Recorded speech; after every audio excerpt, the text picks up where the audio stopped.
After a long battle during the election between Donald Trump and South Carolina's Governor Nikki Haley, Trump has decided to choose Haley as the ambassador to the UN in Trump's administration.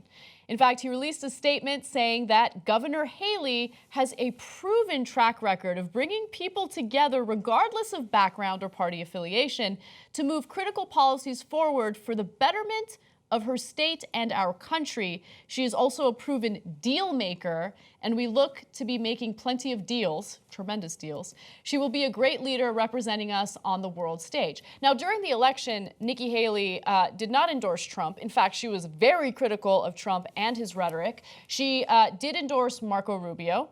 But regardless of all of that, she has decided to accept this position. She says our country faces enormous challenges here at home and internationally, and I'm honored that the president-elect has asked me to join his team and serve the country we love as the next ambassador to the United Nations.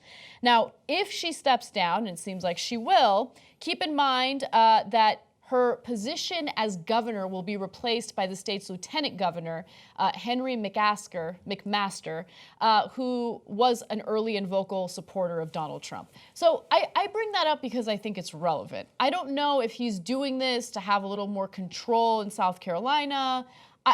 It's a possibility. Well, I think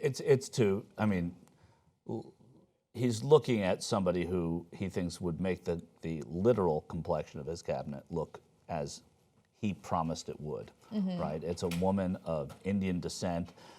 He's putting her at the United Nations. And let's talk about Trump on the United Nations. He's an isolationist, right? He wants to pull America back from the world stage. He wants to cancel agreements on climate trade and the Iran nuclear deal. In this campaign, he has called he has said to the United Nations, they're not a friend of democracy and not a friend of freedom. And then in 2005, you'll remember Donald Trump got in front of people and said he's a big fan of the United Nations.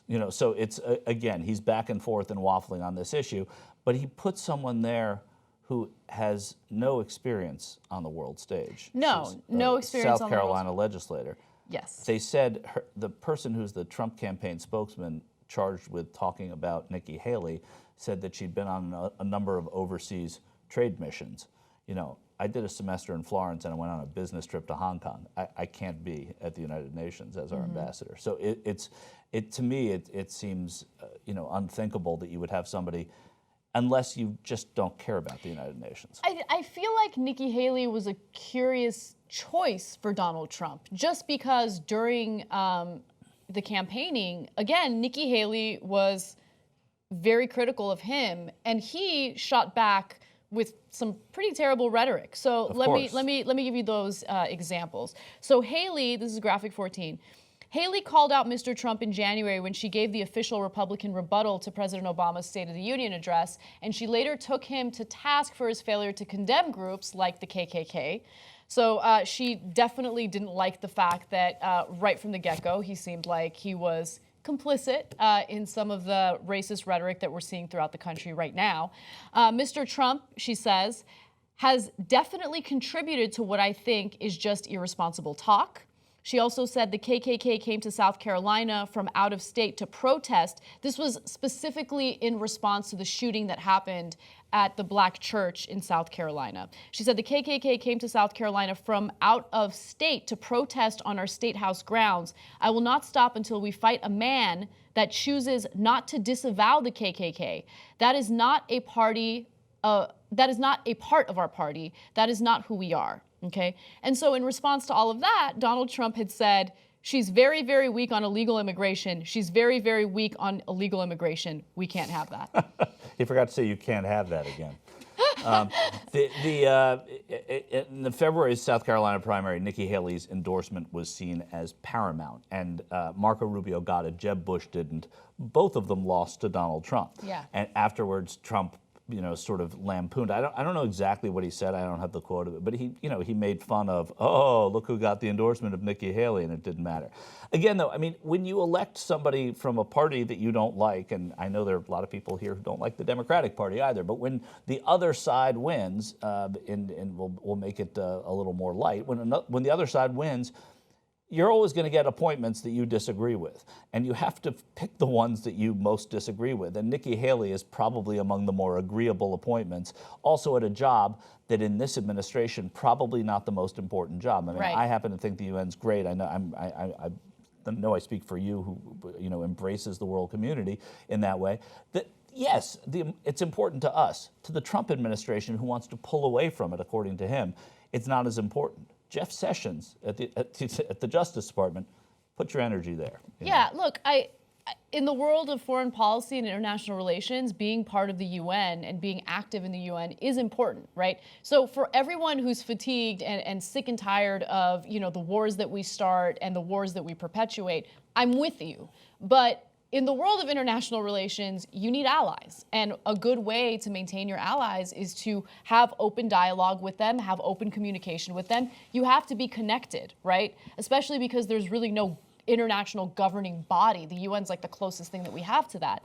And so it's a terrible idea to minimize our role in the UN.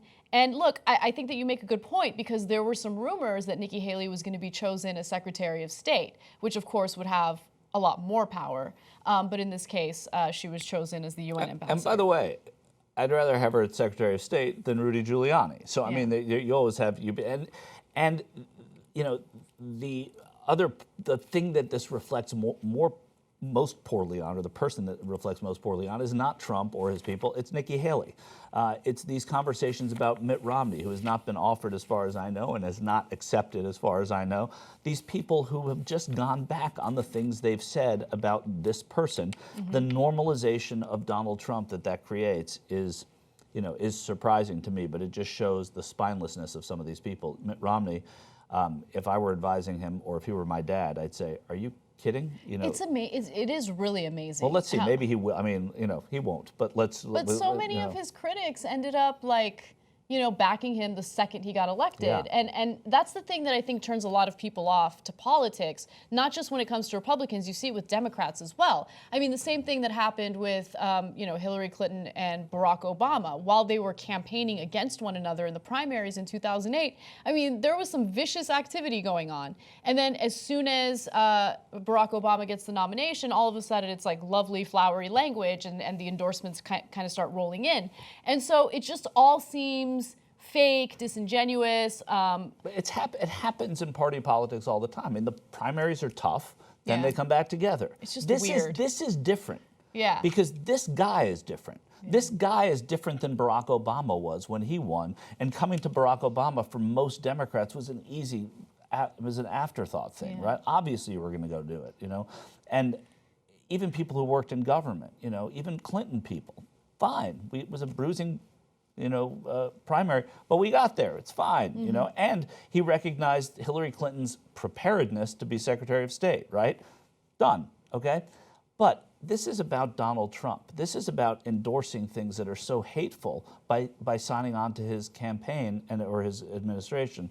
It's surprising to me, especially in the case of Mitt Romney. I don't know Nikki Haley as well, and there are other reasons there. But by the way, Nikki Haley is of Indian descent, and so when she and Donald Trump had their tiff during the election, a lot of his supporters would go after her and her Indian heritage. Right. And then after she was chosen as the UN ambassador, they continued on attacking her for her background. So it's all very interesting, and we'll see how it plays out.